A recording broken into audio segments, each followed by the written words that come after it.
सारे जहाँ से अच्छा हिंदुस्तान हमारा हमारा, सारे जहाँ से अच्छा हिंदुस्तान हमारा हमारा, सारे जहाँ से अच्छा।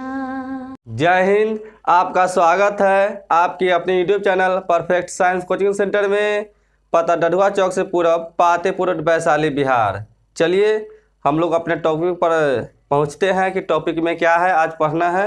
अभी चलिए हमको पढ़ना है क्लास 7th मैथ्स यानी गणित, मैथमेटिक्स भी कहते हैं। पहला वीडियो है, ठीक है। ये हम लोग पढ़ेंगे 7th क्लास के गणित।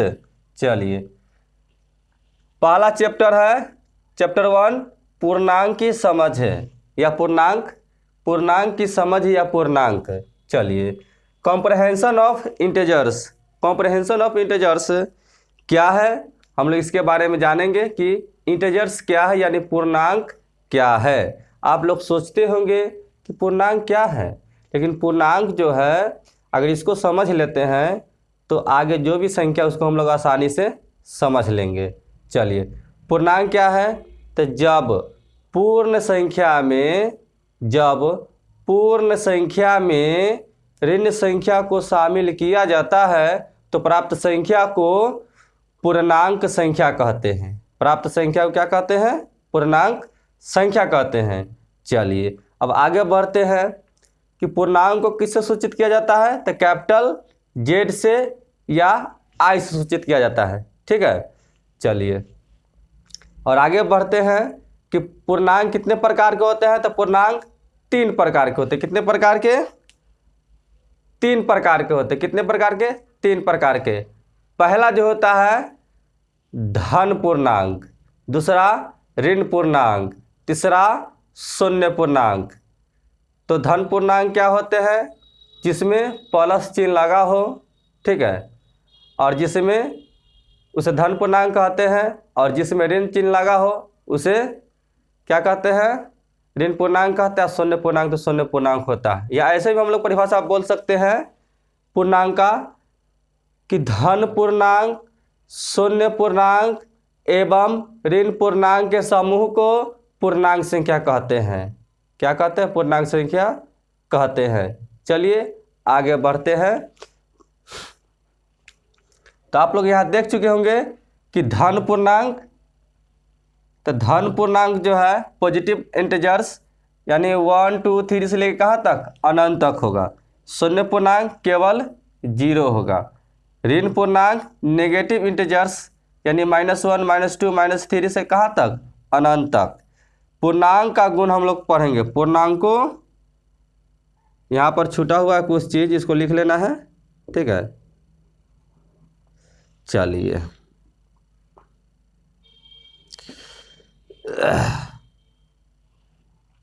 पूर्णांकों का गुण हम लोग बात करेंगे कि शून्य न तो धन पूर्णांक है और न ही ऋण पूर्णांक है। तो कैसे, तो ध्यान से हम लोग समझेंगे। ये संख्या रेखा है, इसको हम लोग इंग्लिश में नंबर लाइन कहते हैं। तो मान लेते हैं इधर 1 लेते हैं, इधर 2 लेते हैं, इधर 3 लेते हैं, इधर 4 लेते हैं, ठीक है।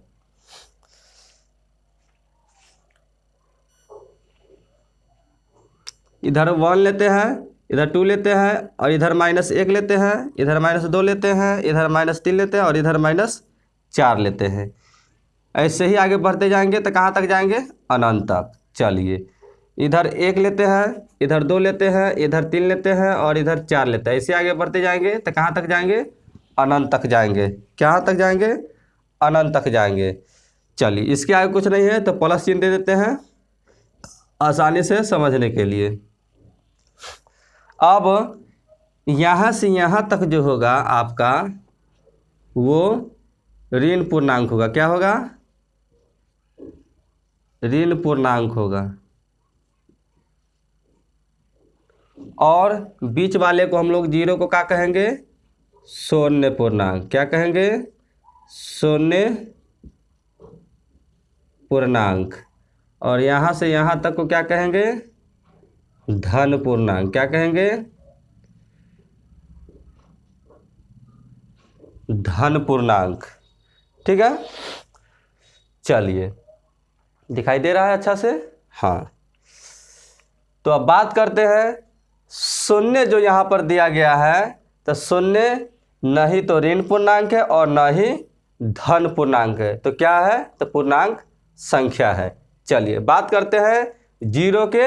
अच्छा, इधर अगर जाएंगे इधर की तरफ और जीरो से इधर की तरफ आएंगे तो इधर दाएं और इधर आएंगे तो बाएं। चलिए अब बात करेंगे यहाँ पर जीरो के बाद की संख्या क्या होता है, बढ़ते क्रम में होती है। जीरो के बाद की संख्या अगर हम लोग देखते हैं तो क्या होता है, बढ़ते क्रम में होते हैं। लेकिन कैसे, तो देखिए 1 2 3 4 5 6 7 बढ़ते क्रम जा रहा है। या हम लोग कोई भी संख्या को आरोही या आरोही या बढ़ते क्रम में लिख सकते हैं। ठीक है, जीरो के बाद जैसे हम लोग ध्यान से देख सकते हैं कि 0 5 6 7 ये बढ़ते क्रम में हम लोग लिख सकते हैं। ठीक है, चलिए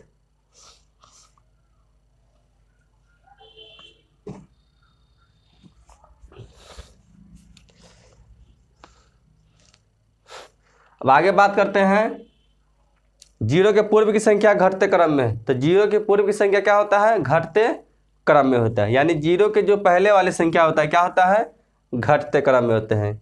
इसका मतलब है कि -2 से -1 क्या होगा, बड़ा होगा, जबकि -2 छोटा होगा। जीरो सभी से क्या होगा, बड़ा होगा। जितने भी यहाँ पर माइनस में दिया हुआ है अंक या संख्या, उससे क्या होगा, जीरो बड़ा होगा। लेकिन इधर क्या है, धन पूर्णांक में जीरो सबसे छोटा होगा।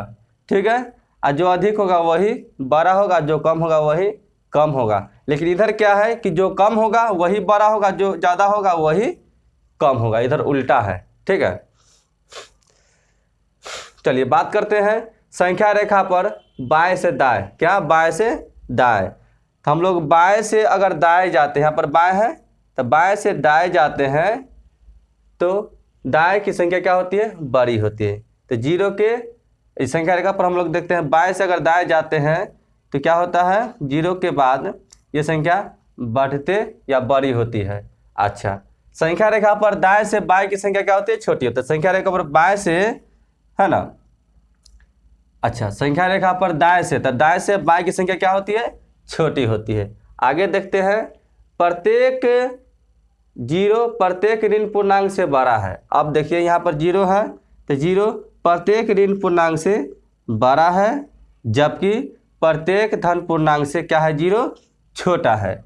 आगे बढ़ते हैं धन पूर्णांक में यदि b जो है a से छोटा होगा, a b से बड़ा होगा, ऋण पूर्णांकों में -a से b बड़ा होता है, तो यहाँ पर हम लोग देखेंगे a b से बड़ा होगा, यानी 8 जो होगा 4 से बड़ा होगा। और यहाँ पर -a से -b क्या होगा, यानी कि बड़ा होगा, यानी कि -8 से -4 जो होगा बड़ा होगा। चलिए आगे बात करते हैं यदि दो पूर्णांकों का योग 0 हो तो योगात्मक प्रतिलोम होता है। इसको पूरा मिला देते हैं, योगात्मक प्रतिलोम होता है। ठीक है, चलिए ये समझ गए। ठीक है, तो हम लोग फिर आगे बढ़ते हैं